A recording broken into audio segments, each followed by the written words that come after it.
My name is Dr. Julie Alig, and I work here out of my house. I started my own consulting company a couple of years ago, and my home office is where I work. How do you describe a typical day at work? What I do is I use numbers to tell a story. And so what I do with a business or an organization is I take their numbers, and I'm not an accountant. I don't look at their dollars and cents necessarily. I don't look at profit and loss sheets or anything. I look at all their other numbers. So maybe their marketing numbers, their customer numbers. They might not even realize that they can be calculating a customer retention number or an employee retention number. Right now also, the Great Resignation is something that everyone is talking about. People are really rethinking their jobs and their lives and everything. So a lot of companies are trying to figure out, who are we keeping, who are we not keeping? What are the reasons for each? Is there any way we can? So in that kind of sense, I would work with a company to figure out who are the people who have left. And I use statistics and I use machine learning and data visualization tools to figure out who left, and we could potentially bring back. And maybe there are people who left, be they employees, be they customers, who left and they're just not a fit anymore. For whatever reason, they've chosen not to. Where could we find someone else? And so doing market research and that sort of thing. So all about numbers that way. What skills or education brought you to this job? My undergraduate degree, I double majored in history and in French literature. And I was always someone who was very heavy into what you would call the humanities or the liberal arts. I always did math. I always did well in math and calculus and everything.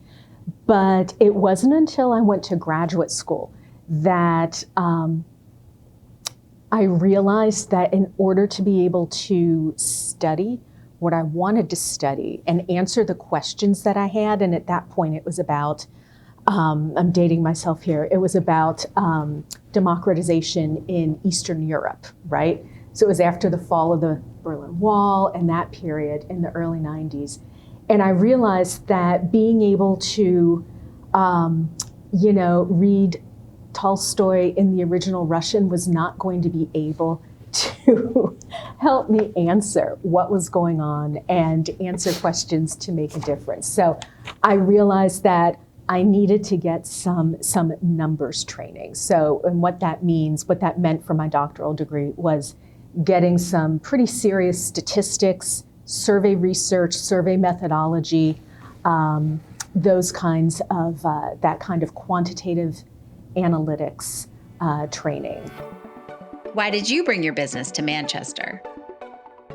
The easy answer is because my husband was a couple of years ahead of me in graduate school. He got his degree a couple of years before I did, and he got a job here at St. Anselm College. And so I was still writing my dissertation, so I followed along after him and we came here. But then, so that's the easy answer, but we didn't need to stay. And we've been here now for over 20 years, and we very intentionally decided to stay here and to raise our family here because we like the history, we liked the community here, we liked the feel of the people that we were interacting with. We really felt like we were part of a community, and there's also that history. And I'm a Reformed history major, so that always interests me. Any advice to those getting started in STEM? I never thought I would be in STEM. I never did. And there were a lot of times when I was not encouraged to go into anything like what I'm doing today. And I would say, especially given my background and the circuitous route that we talked about a little earlier about how I got to where I am, you can do it. I did it because there was a very practical application, a very practical set of questions that I really wanted to answer. And so I put in the time and I learned, and it was not easy and it took a lot of effort, but I did it.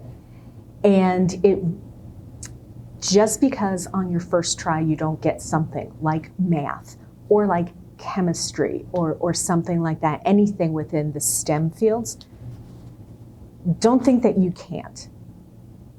A lot of times it just takes a couple of tries. And when people tell you that you can't, don't listen to them, because you can. And yeah, listen to the inside. Don't listen to them.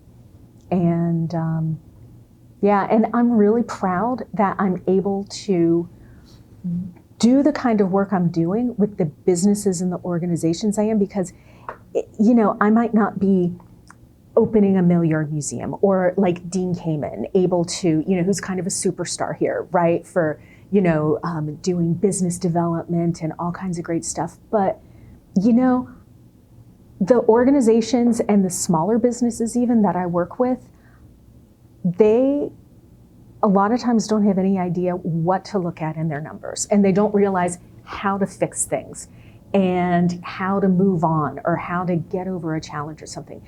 And I'm able to help them, and that helps support the ecosystem here. And I'm really proud that I can do that, even in my small little way. So don't listen to people when they tell you you can't. You can.